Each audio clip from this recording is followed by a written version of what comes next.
नाशिक जिल्हा मराठी पत्रकार संघ संलग्न नांदगाव तालुका मराठी पत्रकार संघाची 2026-2027 या एका वर्षासाठीची महत्त्वाची निवडणूक प्रक्रिया नुकतीच संपन्न झाली आहे। संस्थापक अध्यक्ष यशवंतराव पवार यांच्या अध्यक्षतेखाली आणि जिल्हाध्यक्ष अण्णा बोरगुडे यांच्या प्रमुख उपस्थितीत नांदगाव येथील शासकीय विश्रामगृह येथे ही बैठक पार पडली आहे।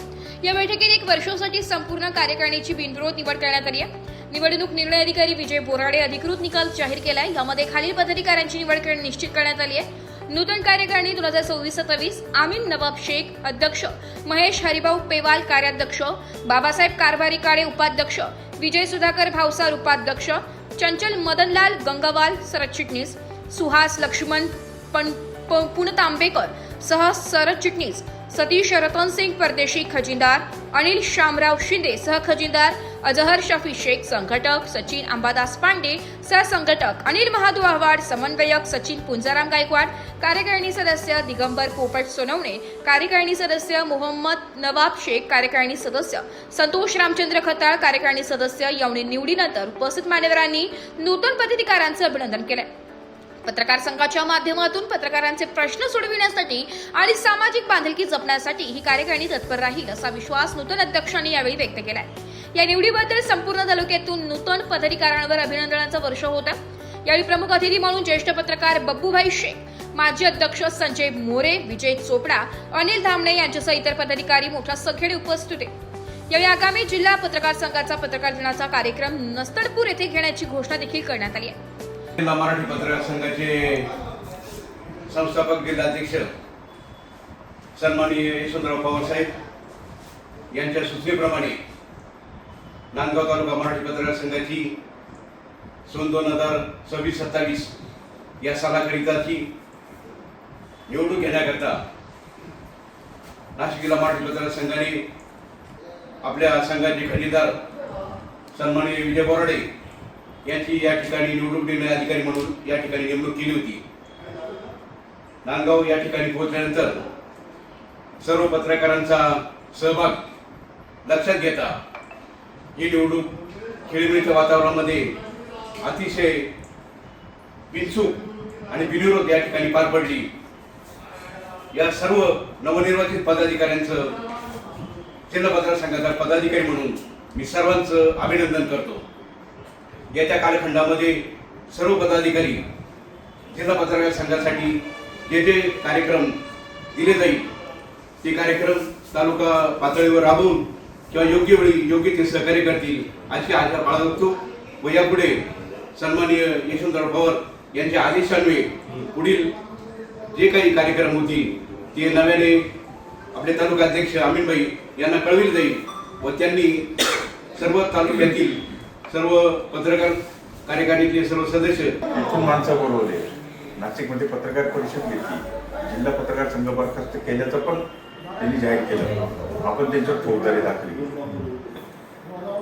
कारण नाशिक जिल्हा मराठी पत्रकार संघ हा धर्मदाय आयुक्ताकडे नोंदणीकृत असताना तो बरखास्त करण्याचा अधिकार एक तर कार्यकारिणीला आहे किंवा धर्मदाय आयुक्ताला आहे। परंतु दोघांनी तो बरखास्त न केल्यामुळे आपला संघ आणि एवढे मोठे माणसं त्यांनी बोलवून त्यांना तोंडावर पाडले आणि ह्या सगळ्या ह्याच्यामध्ये नांदगावकरांची मनमाडकरांची मला खूप मोठी साथ मिळाली, पाठबळ मिळालं। कारण ज्या नांदगाव तालुक्यातून हा उद्रेक करण्याचा प्रयत्न झाला त्यांना मला दाखवून द्यावं लागलं की तसं नाही, माझ्याबरोबर लोक आहेत, ही टीम आहे माझी, माझं कार्य, माझं तालुका संघ रन आहे, चालू आहे, काम करतोय, कार्यरत आहे आणि त्यामुळे आपण सर्वांच्या तुमच्या सर्वांच्या सहकार्यामुळे त्यांचा जो काही डाव होता तो उघडून लावला। अनेक ज्येष्ठ पत्रकार त्याच्यामध्ये होते,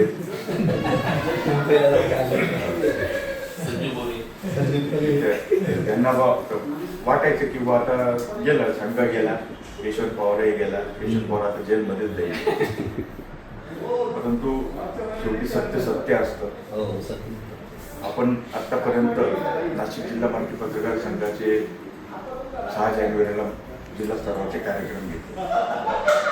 मी तुम्हाला ठामपणे सांगू शकतो की तुम्ही तपासही करू शकता तुमच्या माध्यमातून जेवढे कार्यक्रम केले एकही कार्यक्रमाला आयोजक प्रायोजक स्पॉन्सर ठेवला नाही. जो काही कार्यक्रम केला, जे काही उपक्रम राबवले ते पूर्णपणे सभासदांच्या येणाऱ्या वर्गणीतूनच राबवले. प्रसंगी कमी पडले तर आम्ही खिशातून घातले, परंतु कोणा पुढेही हात पसरले नाही. त्याच्यामुळे आज नाशिक जिल्हा मराठी पत्रकार संघ असो किंवा आम्ही असो, ताट मानेने जे इतर पत्रकारांसमोर संपादकांसमोर चालतो किंवा इतर संघटनेपुढे चालतो, त्याच्यामुळेच आपण चालतो की आम्ही आमच्या स्वबळावर सगळे उपक्रम राबवतो. आम्ही कोणाकडे भीक मागत असो. वेळ भरपूर झालेला आहे, बोलण्यासारखं पण खूप आहे, परंतु जे दोन मुद्दे होते ते मला मांडायचे होते महत्त्वाचे. आज या ठिकाणी आपण सर्व विरोध निवडून आलात. मला अपेक्षा आहे की चांगले चांगले उपक्रम नांदगाव तालुक्या मराठी पत्रकार संघाने राबवावेत. उपक्रमशील पत्रकार संघ म्हणून आपली ओळख निर्माण करावी, समाजासाठी कार्य करावं. अनेक कार्यक्रम आहेत. हां, तुम्ही तुमचे कार्यक्रम राबवत असताना समजा तुम्हाला विद्यार्थ्यांना दप्तर द्यायचे, गणवेश द्यायचे आहे, गोरगरिबांना फळ वाटप करायचं आहे, आरोग्य शिबिर घ्यायचं आहे, अजून जे काही उपक्रम असतील तर तुम्ही आपल्याला आयोजक म्हणून चांगल्या चांगल्या संस्था घेऊ शकता. रोटरी क्लब असेल, तर कोणता राजकीय पक्ष घेऊ नका, रोटरी क्लब असेल, एखादी सामाजिक संस्था, एखादी सामाजिक संस्था असेल, तर यांच्या जर तुम्ही प्रायोजक म्हणून आयोजक म्हणून जर केलं हरकत नाही, कारण त्यांचं पण आपल्याला सहकार्य मिळेल आणि चांगले उपक्रम आपल्याला करता येईल. अमीनबाईंनी एक इच्छा प्रदर्शित केली की नाशिक जिल्ह्याचा जो काही कार्यक्रम असतो तो नांदगाव तालुक्यामध्ये व्हावा. निश्चितच त्या गोष्टीवर आपण विचार करू, कारण 3 तालुक्यातून तशी मागणी झालेली आहे. आपण बघूया आणि माझं प्राधान्य नांदगावलाच राहील, कारण माझ्या नांदगावमध्ये